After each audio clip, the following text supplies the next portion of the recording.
best. It's Tuesday here on The Story, and tonight we're looking into the need for addiction recovery beds. More are coming to the state's largest homeless shelter, Bybee Lakes Hope Center in North Portland. Plus, commissioners in Coos County on the Oregon coast today voted on a proclamation to cooperate with ICE when it comes to undocumented immigrants. What the sheriff had to say about violating state sanctuary laws. But first, we head to Salem, where lawmakers are crafting a massive transportation package aimed at maintaining roads and bridges. But what about passenger rail? We're taking the train. It's our big story tonight.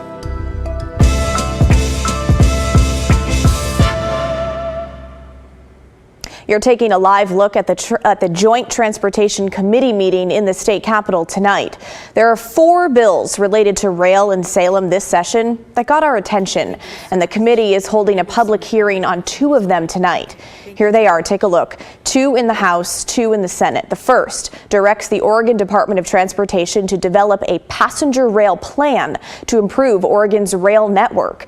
The second directs ODOT to work with Washington State and Canada on improvements between Vancouver, BC and Eugene, where the Amtrak Cascades line runs. The other 2 bills are a bit bigger picture. One would create a task force to study a new Cascadia high-speed line linking Portland, Seattle, and Vancouver, BC, with 200-mile-per-hour trains. And the other would create a new agency called the Oregon Rail Department that would take over all of ODOT's administrative duties for rail. Now, we reached out to a few of the state lawmakers behind these bills. They said as long as they're considering funding for roads and bridges across the state in a massive transportation package, now is the time to talk about passenger rail too. Oregon's busiest passenger rail route is Amtrak Cascades, and it's been quietly on a roll, bouncing back from the pandemic and continuing to grow. Here's what Amtrak told legislators at a November meeting. The really good news, right? Ridership growth on the Cascades over the last couple of years has been really impressive, and we are well beyond 2019 levels now. You know, Suzanne mentioned it during her presentation, right? Like we are breaking records for overall ridership. Now, if you ask the lawmakers behind the bills that we mentioned, the rising demand signals that it's time to fix some of the line's chronic problems, namely too few trains and too many delays. Well, you know, if we had passengers rail service that was more frequent and reliable along the Cascades route, Portlanders could more easily take a train to, for example, catch a Ducks game in Eugene or visit family in Albany, all without having to deal with traffic on the I-5. If it is more predictable, will enhance ridership because people will know, yeah, I can take that train out of Salem at 6:30 in the morning, and I know that I'll get into Union Station in Portland by, say, 7:30, and I can get to my office at 8 o'clock.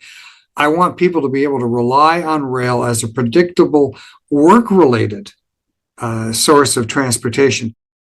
Now, unlike other Amtrak routes, Cascades is state-owned, with Oregon and Washington each funding operations along their segments of the line. That means we are the ones who have to pay for service improvements, and money from the gas tax cannot be used for rail because it goes into the state highway fund. Most of Oregon's rail network is privately owned by companies like Union Pacific, so they pay to fix their own tracks. But that means the state-owned Cascades line needs another source of funding from taxpayers and the state. And there are a few, but they're modest at best. There is something called the lawnmower fund. So there's gas that is not going to be used for vehicles. That can go into supporting rail. There's also another fund called Connect Oregon that hands out competitive transportation grants, but that's not ideal either. The problem with Connect Oregon is that rail ends up competing with electric vehicle rebates. And so we would like to move rail to its own funding, a better funding source, and then leave the EVs to get better rebates. ODOT gave legislators an update on improvements to the Cascades line at that November meeting. Oregon's current funding structure brings in about $15.6 million per year for passenger rail operations, enough to run 2 round-trip trains per day between Portland and Eugene. But thanks to inflation and aging infrastructure, it's getting more expensive. We are seeing costs starting to go up. So we're estimating that by 2026, we're going to need an additional $8.5 million per year to maintain the service we have. Now, we do have some new trains on the way starting in 2026, funded by former President Biden's 2021 infrastructure law. But expanding the service to make trains more frequent will take a lot more money. Amtrak shares tracks with freight rail, and there are a lot of places where the track has to be upgraded, like adding sidings where freight trains can pull over to let passenger trains go by. Think like a shoulder on a highway. Or adding more crossing gates and overpasses so trains can safely go a little faster. We're dealing with a rail system which is largely private, but where we want to have the state cooperating with the private sector to maximize what we do in terms of passenger rail as well as freight. Oregon has been developing a package of upgrades that would allow for 6 train trips per day between Portland and Eugene. But as you might imagine, that would not be cheap. So averaging that out over 11 years, we got started in 2025 through 2035. We're looking at $140 million per year in infrastructure improvements. After we make some of these significant investments, that number would drop down to about $45 million per year, and that goes out through 2050. That's also why the legislators are pitching the idea of an Oregon Rail Department. The theory is that it would be easier to pursue funding for rail if there's a state agency whose only job is rail. I think ODOT is doing well enough, but I think the point is that we ought to be challenging ourselves to be visionary and to do more, to do better things. And to do that, I think it's helpful to have a focused agency dealing with railroads as a specific category. Now, a dedicated rail agency would be somewhat unusual, but it would not be the first time we've set up a separate agency for one mode of transportation. There's already an Oregon Aviation Department, for example. And it's not just about the Amtrak Cascades route. Amtrak has 2 other routes that stop in Portland, Coast Starlight to Los Angeles and Empire Builder to Chicago. But that still leaves many Oregon cities with no passenger rail at all. Some of those cities used to be covered by a 4th route called Amtrak Pioneer, which followed I-84 through the Gorge and then down the east side of the state. The line was discontinued in 1997, but last year, Amtrak published a conceptual expansion plan that included reviving the route. All legislators we spoke to said they wanted to see the Pioneer return, and they heard similar comments from Eastern Oregon residents when they held a public hearing in Ontario last summer. I have been advocating for the reinstatement of the Pioneer passenger rail service since 2019. I-84 is closing more frequently with severe winter storms due to climate change. In addition to the family visits and stuff like that, having the Amtrak stop in Baker City was really helpful. And it's been, would be useful in the current era because transportation options we have as we get older are needed. I too am going to talk about the train. I know that you're here to address some critical funding issues for ODOT, but there are many of us who are advocating for the return of rail service. So we'll see if that Pioneer line makes a comeback nearly 3 decades after being discontinued. Now let's briefly talk about high rail speed. The bill in the legislature focused on that is more of a long-term thing, spurred by the Metro government wanting to begin studying where a Portland high-speed rail station could go. But the focus during this session is improving the current system while keeping future options in mind to potentially pursue down the line. High-speed rail, which is also great, but we know will take decades and a lot of financial investments. And so I would say that I think the rail department and what I'm hoping in the next few years is that we can really also explore some of the immediate investments in rail that we can make that can improve our rail system in the short term. Well, we will keep you posted on those bills in Salem as the session moves forward. But now it is your turn. What are your thoughts on passenger rail in Oregon and the Northwest? Do you use it? Would you use it if there were more trains? Let us know. Email the story at kgw.com or call and leave us a voicemail, 503-226-5090. All right, back here at home, within the last 90 minutes, county officials confirmed a man in southwest Portland died from hypothermia this past Sunday. That's all we know right now because no other details were released. Today, Multnomah County officials and Portland Mayor Keith Wilson announced 3 severe weather shelters will open at 7 o'clock tonight, so in just about 20 minutes. County Chair Jessica Vega Peterson declared a state of emergency due to potential overnight snow.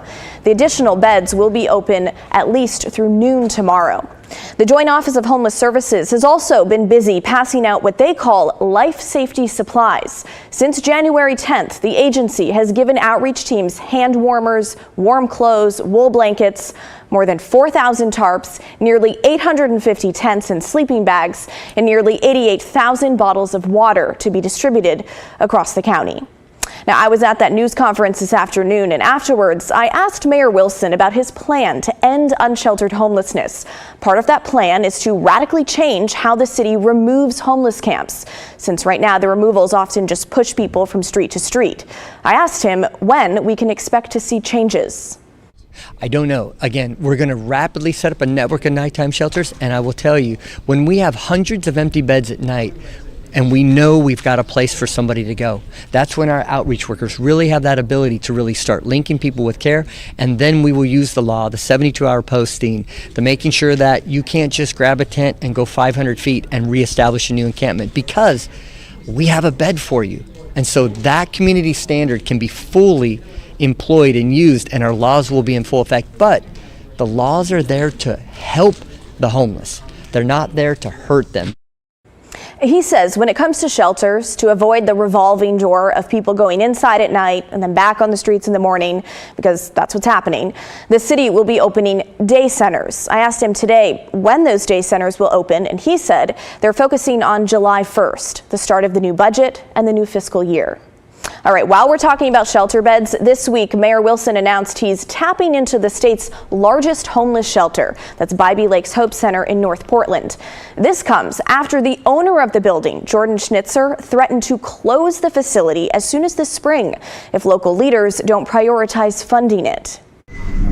On the outskirts of North Portland sits Bybee Lakes Hope Center, a more than 300-bed shelter in the former but never used Wapato Jail. So we've been talking with the mayor from before the election. This week, Mayor Keith Wilson announced a $1.5 million 17-month pilot program to open 50 beds at Bybee Lakes, the state's largest homeless shelter. I wish you were telling me that there are 500.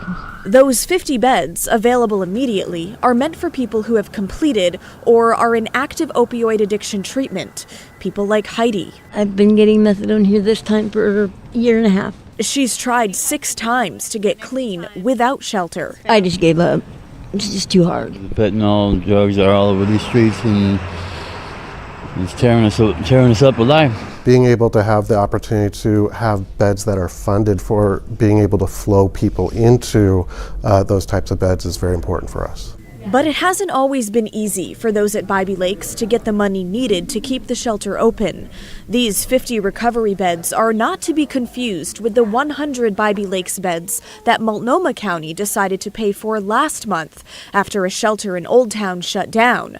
An about-face from just 2 months ago when the county denied Bybee Lakes funding for those same 100 beds due to budget constraints. The county already pays for 175 other beds at Bybee Lakes. It's been, I think, sort of a bit of a bumpy road, although I see some progress now. Here's Jordan Schnitzer, a real estate developer and philanthropist. He leases the building to the group running Bybee Lakes. I charge $1 a year. I have $7 million invested in this. It's not like I'm making any money on this at all. About a month ago, Schnitzer met with Mayor Wilson and threatened to shut down the shelter this spring if he didn't see long-term support. And I said, the lease comes up in April, and unless I see from the city and the county, Metro, whoever, a commitment to really want to fund this facility, then why keep it open? As an organization, Bybee Lakes, it has had its challenges in making sure we have the funding to operate the building here.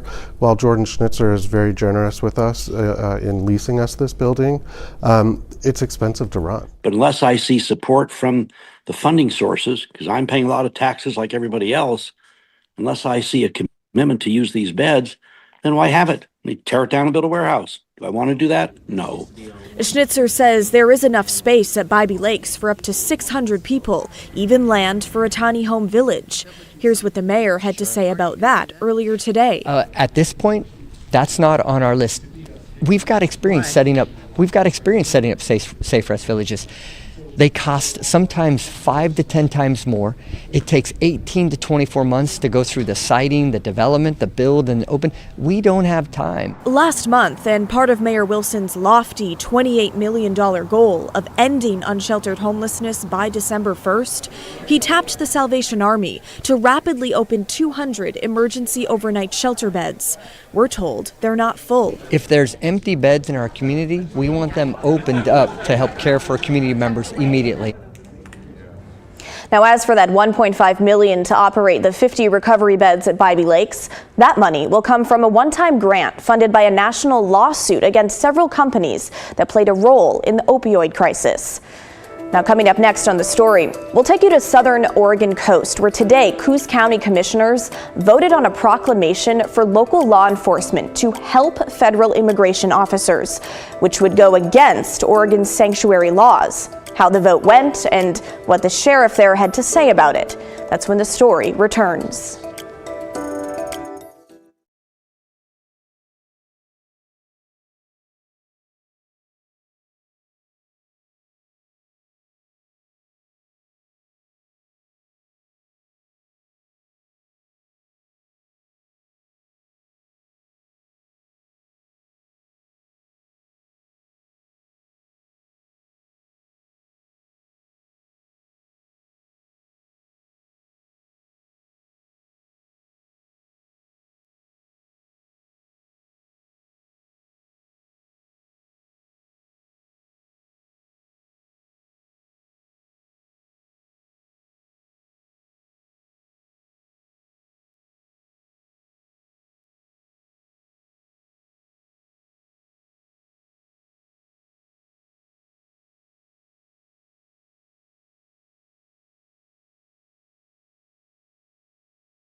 Now to Coos County along the southern Oregon coast. Today, the Board of Commissioners there voted on a proclamation that would have encouraged local law enforcement to cooperate with Federal Immigration and Customs Enforcement, or ICE, when they issue a detainer going against Oregon's sanctuary laws. The proclamation failed on a 2-to-1 vote, but we thought, with all the headlines about deportations and immigration, this was worth diving into. First, a bit of background on what the proclamation would have done.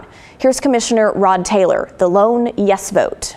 Again, the sheriff has no desire, no authority, no plans, and nobody wants him to go out into our community and look for people who he thinks are not here legally. That's not what this is about at all. This is people who are already held in the jail, who have a known criminal history, and that is why ICE has issued a detainer request for them. A detainer asks local law enforcement agencies to notify ICE as soon as possible before they release an undocumented person. It also asks the law enforcement agency to hold that person for up to 48 hours beyond that initial release date, so federal immigration agencies can take custody of them. The proclamation said the board believes honoring ICE requests will, quote, protect all residents, regardless of immigration status, by ensuring those who have committed crimes do not remain at large. It positions this move as a moral duty and ethically imperative. During the meeting, Coos County Sheriff Gabe Fabrizio outlined the challenges of navigating both Oregon's sanctuary laws and federal immigration laws, and repercussions he could face for snubbing the state sanctuary laws. Something important to consider is it is breaking the law if I did that. I would be probably be official misconduct, and now I'm stealing the DA's thunder. Official misconduct, which is a misdemeanor, I believe, and we wouldn't be covered by CIS if we were given fines or lawsuits from as the statutes specify. We would come out of pocket for all of it. We're not covered under color of law for breaking it. One is prosecution, official misconduct, for any officer that does it. And then, Commissioner, you mentioned the loss of certification. Not only are we given the authority, the certification through DPSST through the state, something important to consider. You know, I'm a sheriff. I'm paid for by the county. You can say we're just going to go ahead and do it anyway and screw the state certifications, but it wouldn't work. Not only could the state agency come down and say, well, you're guilty of kidnapping now because you don't have the authority to pick up that person and bring him to jail, but state courts could say we're not prosecuting your stuff if you're not certified. So we've completely lost our ability to prosecute these cases, or any cases, if we lose our certifications. Now, on the federal level, the new Trump administration is threatening to impose criminal penalties on city, county, and state officials who don't cooperate with federal immigration enforcement efforts, as well as pulling federal funding. Sheriff Fabrizio walked through what he can and can't do as things stand now. A federal warrant, if they had a warrant, not a detainer warrant, an administrative warrant, I would hold on that all day long. I'd have no problem with that. So that's one thing I can do, is if they come down and say, hey, we got this detainer for this guy, I can't help you. However, if you get a federal warrant, I can. That's one thing. Another thing is I can release information to ICE that is otherwise available to the public. Again, the proclamation to encourage cooperation on those detainer warrants failed this morning. Commissioners Drew Farmer and John Sweet voted against, and Commissioner Rod Taylor voted in favor. We asked each of them for a statement on the proclamation itself and the failing vote. So far, only Commissioner Farmer has responded to us, saying if the feds want to make themselves useful, they can come help with the decades-long drug crisis, not hassle random folks for their papers. Meantime, Democrats in Salem are pushing a bill to help immigrants afford a path to citizenship, which they say would save the state money in the long run. Democratic Senator Lisa Reynolds from Northeast Washington County says Senate Bill 703 directs the Department of Human Services to provide grants to nonprofit groups to help immigrants either change their immigration status or attain resident status. Democratic Representative Ricky Ruse from Gresham says he grew up with immigrant parents and knows the constant fear of always looking over your shoulder for ICE. But some Republicans don't agree with the bill's multi-million-dollar ask. We have homeless issues, we have drug issues, we have all these other issues, and we're taking this to give to a certain minority, and I just disagree with that. There's definitely neighbors and folks that we met throughout our friendships that we just one day were gone, and we just didn't know why, and later we found out they were picked up by ICE. Now, if approved, one of the agencies that would be helping get that money to immigrants says it would actually save money, and here's how. Currently, the state pays medical costs for immigrants who can't afford it, and if they had legal status, advocates say those bills would be shared with the federal government through Medicare or Medicaid. All right, we'll keep an eye on the bill to see if it makes its way through the legislature. Keep it right here. We're back after this.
Well, that is the end of our show, folks. Thanks so much for watching. The good stuff is coming your way next. And don't forget, everyone has a story to tell. And if you ever miss an episode of The Story, you can stream the show on your own schedule. Download our free TV app on KGW Plus right now. It's available on Roku, Apple TV, and Fire TV. In the meantime, have a great night, and I'll see you right back here tomorrow night at 6:30.